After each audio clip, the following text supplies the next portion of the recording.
Galit na nagtanong ang kabataang lalaki kay Lin Weisheng kung ano ang nangyayari. Si Lin Weisheng, ang ikatlong kapatid ng pamilya Lin, ay puno ng galit na sinabi na ang kanyang nakatatandang kapatid ay sadyang hindi mapakali at nag-imbita pa ng isang mataas na tao sa kanyang tahanan. Nag-usisa ang babae kung sino ang inimbita nito at kung ano ang pinagmulan nito at kung nais ba nitong kalabanin siya, at habang nagsasalita ay idinikit pa niya ang kanyang katawan kay Lin Weisheng. Marahang hinampes ni Lin Weisheng ang likurang puwet ng babae at sinabing hindi pa niya alam sa ngayon, ngunit batay sa kanyang pagkakakilala kay Lin Weiyang ay tiyak na may malaking pinagmulan ang dalawang ito at malamang nalaban sa kanila ang kanilang pakay, at mariing suminghal na sa kasamaang palad ay hindi nito alam kung sino ang kanyang kinakalaban dahil kahit 20 pa ang imbitahin nito ay hindi sila magiging kalaban. Tumayo ang kabataang lalaki at may masamang ngiti na sinabing ngayon din ay bibigyan niya sila ng leksyon. Ikinaway ni Lin Weisheng ang kanyang kamay at sinabing huwag munang magpadalos-dalos dahil hindi pa malinaw ang pinagmula ng mga dumating, at sa susunod na araw ay ipapaimbestiga muna niya ito sa mga tao sa bureau upang alamin ang kanilang pakay, at kung mayroon silang tamang pag-unawa ay natural na pipiliin nilang umalis, ngunit kung hindi ay hindi sila mapapatawad ng Bureau 39 at direkta silang papatayin. Tumango ang nasa katamtamang edad na lalaki na malinaw na mas mahinahon kaysa sa dalawang kabataan at sinabing ang plano ni Lin Weisheng ang pinakamainam, at dahil nakasandal sila sa malaking puno ng Bureau 39 ay isang malaking sayang kung hindi nila ito gagamitin. Sinabi ni Lin Weisheng na ang dalawang taong ito ay hindi dapat alalahanin at wala siyang dapat ikabahala, ngunit nagtaka siya kung saan nagpunta si Lin Hua at naglalabas ng sama ng loob dahil hindi pa ito bumabalik at lalong nagiging hindi kanais-nais ang kanyang pag-uugali. Tila labis na nag-aalala ang babae kay Lin Hua at sinabing kasama nito si Lin Xiaonuo sa pag-akyat ng bundok, at dahil nakabalik na si Lin Xiaonuo ay dapat ay nakabalik na rin ito. Idinagdag ng lalaki na maaaring pumunta ito sa kabisera dahil kakaunti lamang ang mga lugar na maaaring puntahan sa Qi Province at malamang ay hindi ito mapakali doon. Sinabi ni Lin Weisheng na huwag muna itong alalahanin dahil ang batang ito ay hindi man lamang maabot sa cellphone at maaaring kung saan na naman ito naglalabas ng ligaw, ngunit hindi niya alam na si Lin Hua ay matagal nang napatay ni Ming at namatay ng walang kabuluhan. Kinaumagahan ay sabay-sabay na nag-almusal sina Lin Weiyang at Ming, at pagkatapos ay nagmamadaling pumunta si Lin Weiyang sa kumpanya dahil may mahalaga itong inaasikaso. Naiwan si Lin Xiaonuo upang samahan si Ming sa paglilibot sa Qi Province, at syempre ay kasama rin si Wen Fang na umaasang matuturuan siya ni Ming ng tunay na martial arts, kaya patuloy siyang sumusunod dito at nagpakabait. Sa pagkakataong ito ay nagpatawag si Lin Xiaonuo ng isang marangyang business vehicle at sadyang nagdala sila ng isang driver. Makalipas ang ilang sandali ay napansin ni Wen Fang na may ilang itim na sasakyan ang tila sumusunod sa kanila, at hindi nagtagal ay hinarang sila ng mga ito at pinilit silang pumunta sa isang liblib na parking area sa labas ng lungsod. Pagdating nila sa liblib na parking area ay agad na pinalibutan ng ilang lalaking nakaitim ang kanilang sasakyan, at ang isa sa kanila ay madiing kumatok sa bintana. Kitang-kita ni Wen Fang ang kanilang tindig at batay sa kanyang karanasan ay tiyak na hindi sila ordinaryong tao kundi mga malalakas na tauhan mula sa isang malaking departamento. Naiinip na ibinaba ni Lin Xiaonuo ang bintana at kumunat ang kanyang noo habang nagtatanong kung sino sila at kung ano ang kanilang pakay. Inilabas ng lalaking nakaitim ang isang ID na may pangalan ng isang ahensya ng National Security, ngunit mabilis itong ibinalik at hindi malinaw kung ito ay totoo o hindi. Naningkit ang mga mata ni Wen Fang at mahinahong sinabing nagkakamali sila ng sinusundan, ngunit malamig na iniutos ng lalaking nakaitim na bumaba silang lahat ng sasakyan. Hindi pa gaanong nauunawaan ni Ming ang mundong ito kaya tumingin siya kay Wen Fang upang malaman kung maaari na siyang kumilos at tapusin ang grupong ito. Kitang-kita ni Wen Fang na may malaking pinagmulan ang mga taong ito kaya walang magawa siyang bumuntong hininga at pabulong na sinabi sa kanyang master na mas mabuting sumama na lamang sila upang maiwasan ang mas maraming gulo. Tumango si Ming at sunod-sunod silang bumaba ng sasakyan. Pagkababa nila ay agad silang pinalibutan ng mga lalaking nakaitim na may mababangis na mukha at masasamang tingin, at parang mga gutom na lobo silang handang sumugod anumang sandali. Hindi nasisiyahan si Lin Xiaonuo at nagtanong kung saan nila sila dadalhin at kung anong karapatan nila upang gawin ito. Mariing sinabi ng lalaking nakaitim na sila mismo ang kapangyarihan at pinagbantaan ang batang babae na manahimik kung hindi ay pagsisisihan nito. Bilang isang mayamang dalaga ay hindi kailanman nakaranas ng ganitong pagtrato si Lin Xiaonuo kaya galit niyang sinabing magsasalita pa rin siya at tinanong kung kaya ba siya nitong patahimikin. Dahil sa kanyang kabataan ay hindi niya alam ang panganib ng mundo at naglakas loob pa siyang sagutin ang mga taong ito at ang lalaking nakaitim ay malamig ang tingin at itinaas ang kanyang kamay upang sampilin siya at ang kanyang lakas ay sadyang malakas at kung tatama ito ay tiyak na mawawalan ng malay si Lin Xiaonoo. Ngunit bago pa man ito mangyari ay mabilis na kumilos si Ming at hinawakan niya ang braso ng lalaking nakaitim bago pa man ito makasampal. Nang makita ng lalaking nakaitim na hindi niya nataman si Lin Xiaonoo at sa halip ay hinawakan siya ni Ming ay galit siyang pumiglas ngunit nanatili itong hindi gumagalaw. Sa kanyang pagkabigla ay may halong takot na sinabing alam ba nito ang kahihinatnan ng paglaban sa kanila. Mahinahong sumagot si Ming na alam niya at ang kahihinatnan nito ay magiging napakasama para sa kanila. Ang lalaking nakaitim ay naglabas ng matalim na liwanag mula sa kanyang mga mata at gumamit ng isang uri ng teknik kung saan biglang lumabas ang isang hibla ng napakalamig na enerhiya mula sa kanyang palad na pumasok sa kamay ni Ming at sa kanyang orihinal na plano ay hindi ito kakayanin ni Ming at agad itong bibitaw. Ngunit ang totoong nangyari ay malamig na ngumiti si Ming at ginamit ang kanyang inner force upang wasakin ang malamig na enerhiya at pagkatapos ay ipinadala ang kanyang sariling lakas sa katawan ng lalaki diretsyang pumasok sa kanyang mga laman loob at walang awang winasak ito. Ang lalaking nakaitim ay nagpakawala ng isang hindi makataong sigaw at pakiramdam niya ay parang libu-libong langgam ang kumakain sa kanyang mga laman loob, isang sakit na hindi kayang ilarawan ng salita at ang kanyang kamay ay mabilis na umurong habang ang kanyang buong katawan ay pumulupot na parang hipon nanginginig at bumubula ang bibig, mas mabuti pang mamatay na lamang. Ang ibang mga lalaking nakaitim ay labis na nagulat at ilang malamig na tingin ang nakatuon kay Ming. Ngunit si Ming ay nanatiling relax at mahinahong sinabing hindi sapat ang ilang tulad nila upang maging merienda niya at kung hindi sila naniniwala ay maaari nilang subukan. Ang ilang lalaking nakaitim ay nagkatinginan at tila mayroon silang takot at ang pinuno nila ay mariing sinabing sila ay mula sa Bureau 39 at sumusunod lamang sa utos at nakiusap na huwag silang pahirapan dahil kung hindi ay hindi rin magiging maganda ang kahihinatnan nito. Sinabi ni Ming na wala siyang pakialam sa Bureau 39 o Bureau 38 at huwag nilang gambalain siya at ang kanyang mga kasama at kahit siya ay tahimik ay hindi ibig sabihing hindi siya pumapatay. Pagkasabi nito ay inilabas niya ang kanyang true astral energy at isang kakaibang pakiramdam ang bumalot sa buong parking area, ang kanyang true astral energy force field na halos 100 beses ang bigat ng mundo at ang lahat ng lalaking nakaitim ay pinigilan ng isang hindi maipaliwanag na puwersa, hindi makahinga, hindi makapagsalita, hindi makakurap at bawat isa ay natatakot na parang dumating na ang kamatayan. Pakiramdam nila ay kung bahagyang gumalaw ang puwersang ito ay lahat sila ay mamamatay sa lugar. Nilibot ni Ming ang kanyang mga mata sa kanila at nang makita niya ang pagmamakaawa sa kanilang mga mata ay saka lamang niya binawi ang kanyang true astral energy at sinabing nais niyang makita kung bakit siya hinahanap ng Bureau 39 at inutusan silang dalhin siya sa kanilang pinuno. Ang ilang lalaking nakaitim ay tunay na natakot at ngayon ay parang nabigyan ng malaking pabor at sunod-sunod na tumango. Lubos silang nakatitiyak na si Ming ay isang napakadelikadong master at mas madali pa itong pumatay kaysa kumurap, kaya ang mga ito ay hindi na tulad ng dati na mayabang kundi naging napakababa at magalang maging kina Lin Xiaonoo at Wen Fang.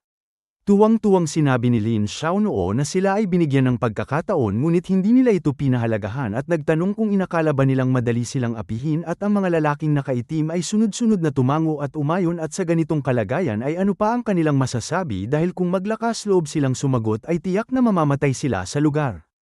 Pagkatapos ay pumasok silang muli sa kanilang sasakyan at ang mga lalaking nakaitim ay sumakay sa kanilang sariling mga sasakyan at sabay-sabay silang nagtungo sa isang pribadong compound na hindi gaanong kalayuan. Ang sasakyan ay dumaan sa ilang kalsada at pumasok sa isang pribadong compound at hindi gaanong kalaki ang bakuran at pagbukas ng gate ay makikita agad ang 5 patag na bahay at sa itaas nito ay may isang lalaking nakaitim na naglalakad pabalik-balik at may isa pang nakatayo sa pintuan. Pumasok ang grupo sa bakuran at sinabi ng pinuno ng mga lalaking nakaitim na nasa loob ang kanilang captain at inanyayahan silang pumasok.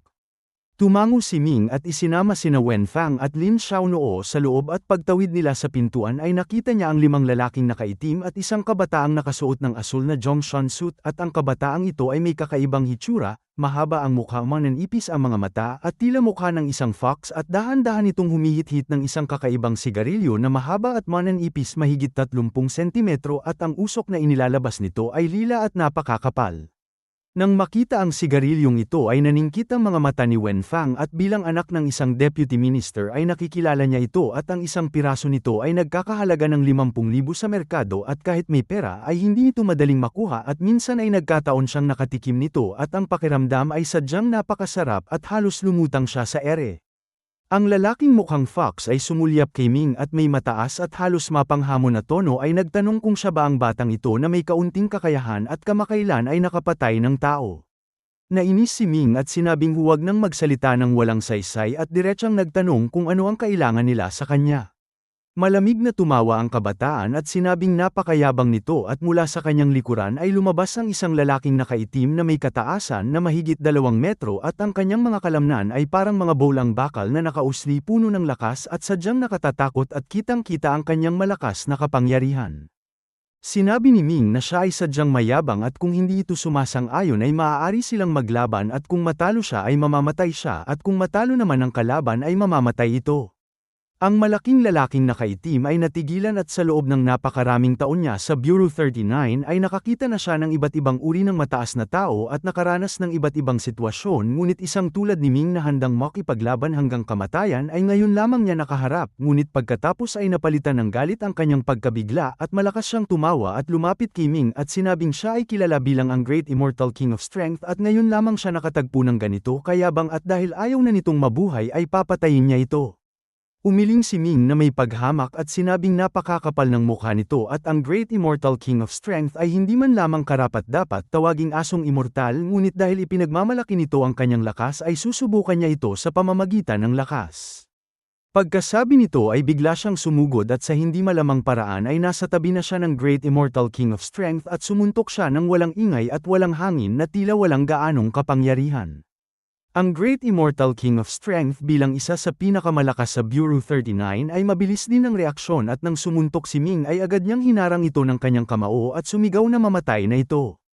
Isang malakas na pagsabog na parang dynamite ang narinig at ang Great Immortal King of Strength ay pinalipad ng isang magaan na kamao at ang kanyang braso ay labis na sumakit at halos lahat ng buto nito ay nabasag at ang mas nakatatakot ay isang kakaibang lakas ang pumasok sa kanyang katawan at ang kanyang mga acupoints ay sunod-sunod na sumabog at tumalsik ang dugo sa lahat ng direksyon.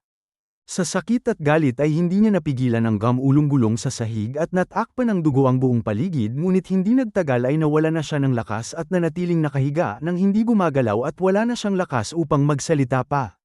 Tiningnan siya ni Ming na parang basura at malamig na sinabing orihinal niya itong gustong patayin ngunit kalaunan ay naisip niyang hindi ito karapat-dapat at sinira niya ang lahat ng kanyang lakas at ngayon ay isa na itong walang saysay na tao at tiyak na hindi na ito magiging mayabang muli. Ang malaking lalaki ay napahagulgol na parang isang bata at ang kanyang halaga ay nasa kanyang kakayahan at ang pagkawala nito ay mas malupit pa kaysa kamatayan. Ang ibang mga lalaking nakaitim ay labis na nagulat at ang kanilang mga tingin kay Ming ay nagbago at bawat isa ay maingat na umatras dahil sa takot na baka bigla silang atakihin nito. Sa wakas ay tumayo na rin ang kabataang ito at tiningnan niya si Ming nang may kakaibang tingin at ang kanyang mga mata ay kumislap ng malamig na liwanag at malamig na nagtanong kung alam ba nito kung ano ang ginagawa ng Bureau 39. Punong-puno ng paghamak si Ming at sinabing may kaunti siyang nalalaman at ito ay walang iba kundi ang mga asong tagapaglingkod ng gobyerno. Galit na sumigaw ang kabataan at nagtanong kung sino ang nagbigay dito ng lakas ng loob upang hamakin ang Bureau 39 at humakbang ito pasulong at isang madilim at masamang puwersa ang sumugod na nagpayanig sa puso ng lahat ng naroroon.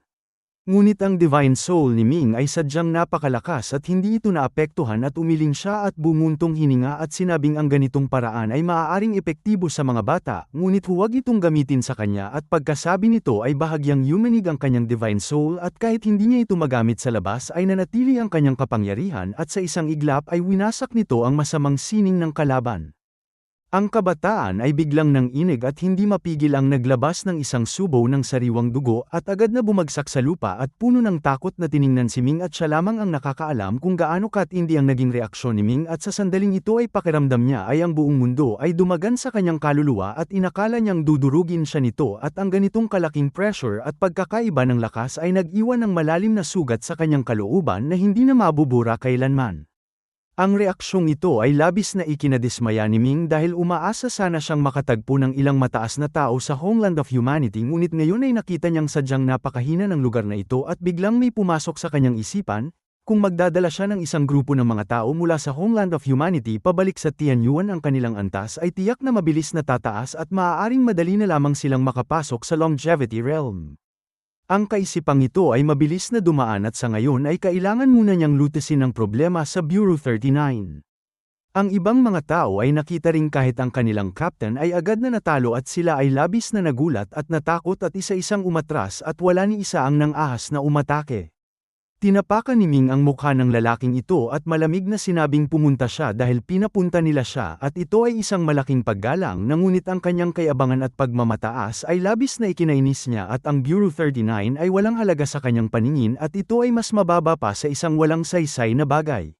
Nanginginig ang buong katawan ng lalaking mukhang fox at hindi siya nang ahas na sumagot dahil naramdaman niya ang matinding pagpatay mula kay Ming at sa kanyang paningin ay si Ming ay halos isang Diyos at hindi siya maaaring lumaban at wala siyang lakas ng loob na lumaban.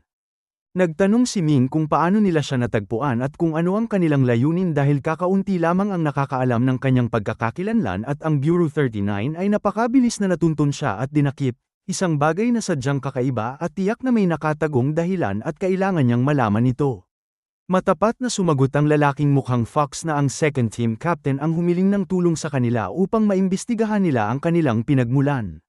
Nagtanong si Ming kung sino ang second team captain at sinabi ng lalaking mukhang fox na ito ay si Lin Weisheng, ang pangalawang pinuno ng Lin Group. Nagulat si Lin Xiaonoo at halos mapasigaw at sinabing ito ang kanyang ikatlong tiyuhin at nagtaka kung paano ito naging miyembro ng Bureau 39. Tumango ang lalaking mukhang fox at sinabing si Lin Weisheng ay isang fist master at matagal nang sumali sa Bureau at ang kanyang posisyon ay kapantay niya at siya ang third team captain samantalang si Lin Weisheng ang second team captain. Napagtanto ni Ming na si Lin Weisheng ay tiyak na may inilagay na espiya sa tahanan nito kaya sa sandaling dumating sila ni Wenfang ay agad itong nalaman. Galit na sinabi ni Lin Xiaonoo na napakasama ng ginawa ng kanyang ikatlong tiyuhin at kahit wala siyang gaanong karanasan ay pakiramdam niyang ang ginawa nito ay sadyang kasuklam-suklam at kapuot-puot. Sinabi ni Ming na kung may dumating ay dapat may bumabalik din at dahil sila ay pinuntahan ay dapat din nilang puntahan ang mga ito. Naningkit ang mga mata ni Wenfang at tuwang-tuwang nagtanong kung ang ibig sabihin nito ay direkta silang pupunta sa kanilang pintuan. Sinabi ni Ming na hindi na kailangan at pagkatapos ay idiniin ang kanyang paa sa mukha ng lalaking ito at ang huli ay sumigaw sa sakit habang nababali ang ilang buto at iniutos nitong tawagan si Lin Weisheng upang makipagkita at binyantaan itong huwag gumawa ng anumang pandaraya dahil kung hindi ay tatapakan niya ito hanggang mamatay kahit na madudumihan ang kanyang paa. Ang lalaking mukhang fox ay hindi nang ahas na sumuway at agad na kinuha ang kanyang cellphone at tinawagan ang kabilang linya at napakahusay niyang magsinungaling na hindi ito mapansin ng kausap at sinabi nitong nahuli na nila ang mga tao at maaari itong pumunta upang personal na magtanong. Malinaw na pumayag si Lin Weisheng sa kabilang linya at pagkatapos ng ilang saglit ay mabilis na ibinaba ang cellphone. Sinabi ng lalaking mukhang fox na darating ito agad at siya ay nanginginig at hindi na tulad ng dati na mabangis. Sinipa siya ni Ming palayo at sinabing maghihintay sila at kasabay nito ay inutusan niya si Lin Xiaonoo na tawagan si Lin Weiyang upang pumunta rin dito. Tila naunawaan ni Wenfang ang nais gawin ni Ming at pabulong na nagtanong kung talagang nais nitong kalabanin ang Bureau 39 na isang pambansang ahensya na may malalim na pinagmulan at kahit ang kanyang tiyuhin ay may mataas na posisyon ay maaaring hindi niya ito matulungan kung lumala ang sitwasyon. Puno ng paghamak na sinabi ni Ming na ang malalim na pinagmulan ay walang halaga sa kanyang paningin at sila ay mga walang saysay na tao lamang. Napalunok si Wenfang at hindi na alam ang sasabihin at naisip niyang gaano ba talaga kalakas ang kanyang master at tila walang anuman ang makapagpapabago ng kanyang isip. Si Lin Weiyang ang unang dumating at nang makita ang eksena ay labis siyang nagulat at agad na nagtanong kung ano ang nangyari. Matapos ang maikling paliwanag ni Lin Xiaonoo ay nagdilim ang kanyang mukha at galit na sinabing napakasama ng kanyang ikatlong kapatid. Hindi nagtagal ay dumating din si Lin Weisheng kasama ang kanyang mga tauhan at may kasama siyang tatlong tao, isang pares ng batang lalaki at babae at isang kalbong nasa katamtamang edad, na ang bawat isa ay may malakas na tindig. Nang makita niyang naroon sina Ming at ang pamilya ni Lin Weiyang ay labis siyang nagulat at kumunat ang kanyang noo at nagtanong kung bakit naririto ang kanyang nakatatandang kapatid gayong sinabi nitong nahuli na ang mga tao. Hindi na napigilan ni Lin Weiyang na pag-alitan siya at nagtanong kung kailan ito sumali sa Bureau 39 at sinabing hindi katakatakang marami itong kakaibang tao sa kanyang tabi at hindi katakatakang naglakas loob itong gawin ito sa kanya at nagtanong kung ito ba ay nagplano na noon pa man laban sa Lin Group. Nang malaman ni Lin Weisheng na alam na ng kanyang nakatatandang kapatid ang kanyang pagkakakilanlan ay tuluyan na siyang nagpasyang putulin ang kanilang relasyon at malamig na nagtanong kung bakit niya sasabihin dito ang tungkol sa Bureau 39 at pinaalala nitong noong bata pa siya ay mahilig siyang mag-aral ng fist techniques at ito ay itinuring nitong walang saysay at minamaliit siya ngunit ngayon ay isa na siyang fist master at ginamit niya ito upang makapasok sa Bureau at hindi siya makapaniwalang ang isang walang kakayahang tulad nito ay may karapatang mamahala ng mahigit 10 bilyong ari-arian. Kaya matagal na niyang pinagpasyahang agawin ang Lin Group mula sa kanyang mga kamay at ngayon ay maaaring kailangan na niyang kumilos ng mas maaga. Galit na sinabi ni Lin Xiaonuo na napakawalang hiya ng kanyang ikatlong tiyuhin at nagtanong kung wala ang kanyang ama ay mayroon ba itong kasalukuyan at naaalala pa niyang kung hindi nagbigay ng napakaraming pera ang kanyang ama upang kumuha ng napakaraming kilalang fistmaster upang turuan ito ay hindi nito makakamit ang kasalukuyang tagumpay at hindi ito makakapasok sa Bureau 39.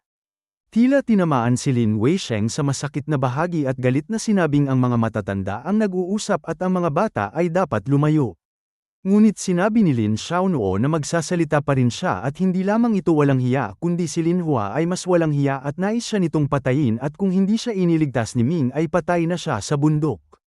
Nagulat si Lin Weisheng at nagtanong kung si Lin Hua ay gumawa ng hakbang laban dito at sinabing ang walang hiya na ito ay sinabihan na niyang huwag magmadali ngunit hindi pa rin ito nakapagpigil at biglang may naalala siya at matalim na tiningnan si Lin Xiaonuo at nagtanong kung nasaan si Lin Hua at dahil buhay pa ito ay nangangahulugang hindi nagtagumpay si Lin Hua at nagtanong kung ano ang ginawa nito rito.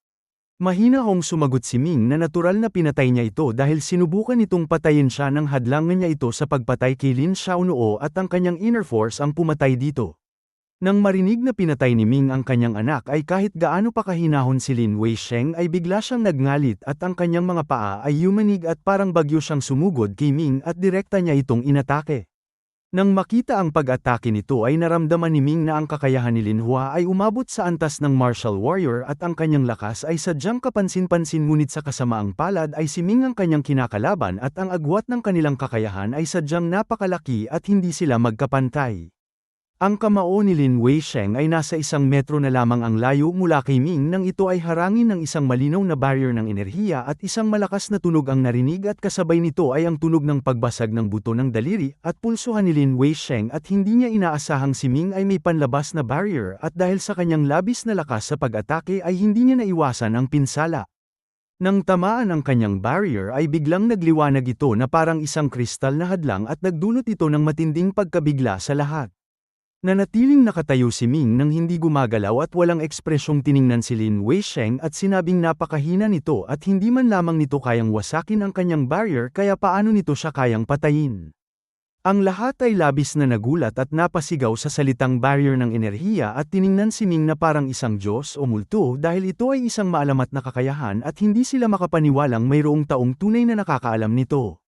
Si Lin Weisheng ay nakahawak sa kanyang braso at ang sakit ay nagpabaluktot ng kanyang katawan at puno ng galit niyang tiningnan si Ming at si Lin Weiyang at sinabing mahusay sila.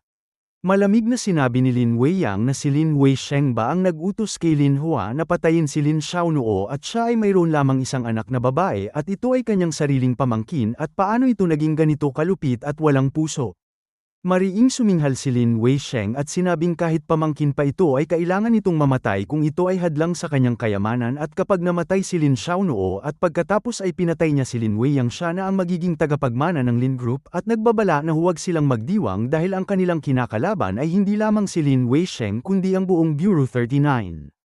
Sinabi ni Ming na anuman ang mangyari sa pagitan niya at ng Bureau 39 ay malamang na hindi na ito masasaksihan nito at pagkasabi nito ay tiningnan niya si Lin Weiyang upang makuha ang kanyang pahintulot. Naunawaan ni Lin Weiyang ang ibig sabihin ni Ming at galit na sinabing wala na siyang kapatid na tulad nito at maaari nitong gawin ang anumang nais nito at anuman ang mangyari ay handa itong akuin ng pamilya Lin. Ngumiti si Ming at sinabing hindi niya ito kailangang akuin. Sa sandaling ito ay biglang nag-utos si Lin Weisheng at ang pares ng kabataang lalaki at babae sa kanyang likuran ay mabilis na kumilos.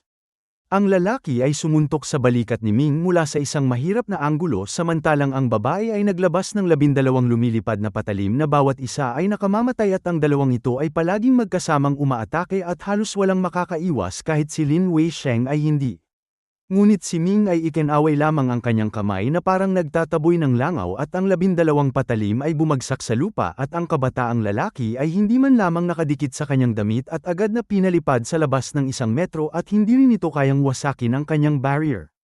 Hindi sumuko ang dalawa at pagbagsak nila sa lupa ay bigla silang naglabas ng baril at itinutok ito kay Ming at hindi ito ordinaryong baril kundi isang uri ng sandata na sadyang dinisenyo laban sa mga mataas na tao at may napakalaking kapangyarihan kaya si Lin Weisheng ay nagpakita ng isang napakalamig na ngiti at inakala niyang hindi makakatakas si Ming sa ganitong kalakas na baril. Ngunit ang kanyang ngiti ay mabilis na nanigas dahil bago pa man maitaas ng pares ng kabataang lalaki at babae ang kanilang baril ay parang multo nang nasa likuran nila si Ming at isang marahang tapik lamang ay nanigas ang dalawa na parang mga estatwa at tanging ang malamig na pawis sa kanilang noo ang nagpapakita na sila ay buhay. Kinuha ni Ming ang dalawang baril at sa isang paggalaw ng kanyang kamay ay nagkahiwa-hiwalay ang mga parte nito at nagkalat sa sahig at sa kanyang palad ay may isang high-explosive bullet at tiningnan niya si Lin Weisheng at mapaghamak na nagtanong kung ito ba ang kanyang inaasahan. Si Lin Weisheng ay namutla na parang patay at mula ulo hanggang paa ay nanlamig siya at nakaramdam siya ng kawalang pag-asa at hindi niya alam kung paano sasagot. Kinuha ni Ming ang natitirang baril at dahan-dahan itong itinutok sa kanyang sariling gilid ng noo at nakangiting sinabing nais nitong subukan kung gaano ito kalakas at pagkasabi nito ay pinindot niya ang gatilyo. Isang malakas na putok ang narinig at isang bala ang mabilis na umikot patungo sa kanyang gilid ng noo at ang nguso ng baril ay 10 sentimetro lamang ang layo ngunit isang hindi kapani-pani walang eksena ang naganap, ang bala ay huminto sa layong 1 sentimetro mula sa kanyang balat na tila pinigilan ng isang hindi nakikitang puwersa at ito ay nanatiling umiikot ng mabilis ngunit hindi makapasok. Dahan-dahan pang inabot ni Ming ang bala at hinawakan ito sa kanyang palad at ito ay sumabog sa kanyang kamay at naglabas ng isang bolang apoy na may kasamang asul na usok at ang malakas na shockwave ay nagpayanig sa mga tao at nagpalipad ng kanilang mga damit at ang mga salamin sa loob ay nabasag at nagkalat ang alikabok. Sa gitna ng usok at liwanag ay nakatayo si Ming na parang isang Diyos at siya ay hindi man lamang nasaktan at sa kanyang palad ay may isang dakot na tanso na dahan-dahan niyang ibinuhos sa lupa at puno ng paghamak na sinabing ang ganitong uri ng bala ay hindi man lamang makasira ng kanyang balahibo at nagtanong kung mayroon pa silang mas malakas na sandata. Ang lahat ay hindi makapagsalita at naisip nilang ito ba ay tao pa at kung ang isang tulad nito ay magpasyang labanan ang lipunan ay magiging isang malaking kapahamakan ito at maging ang mga general ng Bureau 39 ay maaaring hindi ito kayanin. Si Lin Weisheng ay parang nakakita ng multo at pabulong na sinabing imposible ito at ang kakayahan ng tao ay hindi maaaring umabot sa ganitong antas at bilang isang martial artist ay mayroon siyang kakaibang pag-unawa sa potensyal ng katawan at hindi siya makapaniwalang ganito kalakas si Ming. Tiningnan siya ni Ming na wala ng interes na makipag-usap pa at malamig at walang emosyong sinabing si Lin Xiaonoo ay kanyang kaibigan at dahil nais niya itong patayin ay papatayin niya ito.